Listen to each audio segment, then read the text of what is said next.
अब मैं आपको बताता हूँ कि छुटपुट घटनाएं और जल्दबाजी में लिए गए निर्णय किस तरह किसी भी सरकार के लिए एम्बैरेसमेंट की वजह बनते हैं। असल में आज हरिद्वार से तस्वीरें आई कि कांवड़ रूट में पड़ने वाली मस्जिदों और मज़ारों को सफ़ेद कपड़े से ढक दिया गया है। तस्वीरें चौंकाने वाली थी। हरिद्वार के ज्वालापुर में रामनगर कॉलोनी स्थित मस्जिद और दुर्गा चौक के पास स्थित मज़ार के गेट पर बड़ी तिरपाल लगाई गई थी। सड़क से कांवड़ लेकर श्रद्धालु जा रहे थे और सड़क के किनारे मस्जिद को कपड़े से ढका गया। क्योंकि इससे पहले ऐसा नहीं हुआ था, तो सवाल उठा किसके आदेश पर यह काम किया गया। पता लगा कि आदेश हरिद्वार के लोकल प्रशासन का है। जब बात बढ़ी तो उत्तराखंड सरकार में कैबिनेट मिनिस्टर सतपाल महाराज सामने आए और उन्होंने कहा कि फैसला सरकार का है। कांवड़ यात्रा के दौरान लॉ एंड ऑर्डर मेंटेन रखने के लिए ऐसा किया गया। कोई दिक्कत नहीं होनी चाहिए। आपको पता है कि जब कोई चीज़ होती है तो उसमें कुछ ओट लगा देते हैं, तो इस प्रकार से अगर किया गया है तो यही है कि कोई उत्तेजना ना हो, कोई भड़के नहीं और हमारा कांवड़ यात्रा सुचारू रूप से चले, इसका ध्यान रखा गया। इस तरह का पहली बार हुआ है हरिद्वार जनपद में? पहली बार हुआ। आपको पता है जब कहीं कंस्ट्रक्शन होता है तो उसको भी ढक दिया जाता है, तो इस प्रकार से ये किया गया है। अब इसके देखेंगे क्या इसका फीडबैक मिलता है हम लोगों को, उसका अध्ययन करेंगे। सतपाल महाराज इस फैसले को जस्टिफाई करके निकल गए, लेकिन कुछ ही देर बाद दूसरी तस्वीरें सामने आई। हरिद्वार में जिन मस्जिदों और मज़ारों को ढका गया था उन्हें फिर से अनकवर कर दिया गया। पर्दे हटा लिए गए। मस्जिद के सामने लगे कपड़े को एडमिनिस्ट्रेशन के लोगों ने खुद हटाया।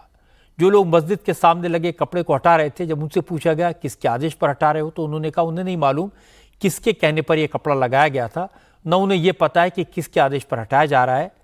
उन्हें तो थाना इंचार्ज ने कहा मस्जिद और मज़ार के सामने लगे तिरपाल हटा दो, इसलिए हटा रहे हैं।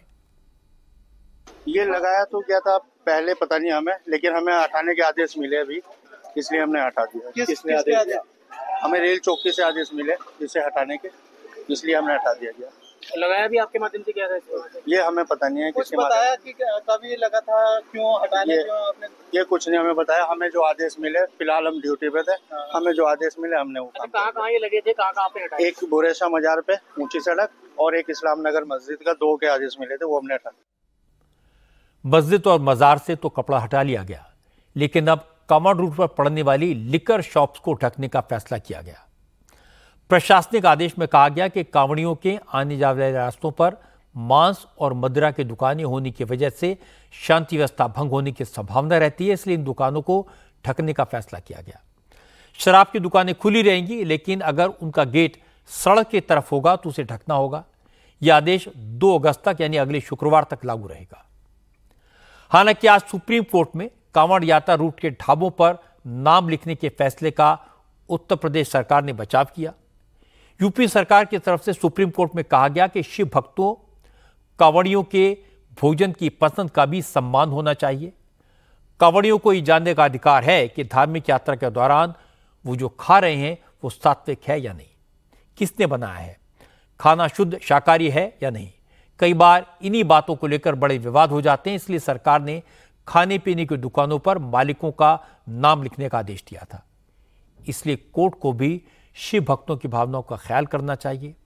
हालांकि कोर्ट पहले ही उत्तर प्रदेश सरकार के आदेश पर स्टे लगा चुका था, लेकिन यूपी सरकार की दलीलें सुनने के बाद सुप्रीम कोर्ट ने अपने आदेश को क्लैरिफाई किया। कहा अगर कोई शख्स अपनी दुकान के बाहर नाम लिखना चाहता है तो वह ऐसा कर सकता है। कोर्ट ने किसी को नाम लिखने से रोका नहीं है, सिर्फ इतना कहा है कि किसी को नाम लिखने के लिए मजबूर नहीं किया जाना चाहिए।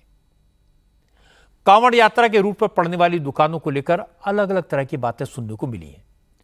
एक तो यह कि अगर किसी दुकान का नाम नीलकंठ है या महादेव के नाम पर है, पर उसे चलाने वाला मुसलमान है, तो कांवड़ियों को कैसे पता चलेगा कि वहां मीट बनता है या नहीं? उन्हें कैसा पता चलेगा कि वहां का खाना कांवड़ियों के लिए शुद्ध है या नहीं? दूसरा पक्ष कहता है कि मुसलमानों की दुकानें पहले भी थी, कांवड़ यात्रा पहले भी निकलती थी, पहले तो कभी किसने ऐसे सवाल नहीं उठाए। फिर यह भी कहा जाता है कि मुसलमान कांवड़ बनाते हैं, फूल माला बनाते हैं, तब किसी को कोई प्रॉब्लम नहीं होती। लेकिन पुलिस का कहना है कि प्रॉब्लम सिर्फ खाने को लेकर होती है। पहले कई बार ऐसा हुआ कि कांवड़ियों को खाना खाने के बाद पता चला कि दुकान किसी मुसलमान की है और वहां मीट भी बनता है। ऐसी बातों पर कई बार झगड़े हुए। इसीलिए पुलिस ने ऐसे टकराव को टालने के लिए दुकानों के बाहर मालिक का नाम लिखने को कहा। हालांकि उस पर सुप्रीम कोर्ट ने रोक लगा दी है, लेकिन बात लिकर शॉप तक आ गई। किसी ने जोश में आकर रास्ते पड़ने वाली मस्जिदों और मज़ारों पर भी कपड़ा लगवा दिया और जब एहसास हुआ तो पुलिस ने उसे हटाया। लेकिन कुल मिलाकर यह सारा मामला लॉ एंड ऑर्डर का है। लोकल पुलिस, लोकल प्रशासन ये नहीं चाहता कि कांवड़ यात्रा के दौरान झगड़ा हो, मारपीट हो और बात बढ़ जाए। इसीलिए अलग अलग तरह के प्रिकॉशन लिए जा रहे हैं। लेकिन आजकल हर प्रिकॉशन का एक मतलब निकाला जाता है और इसी से सारी प्रॉब्लम पैदा होती है।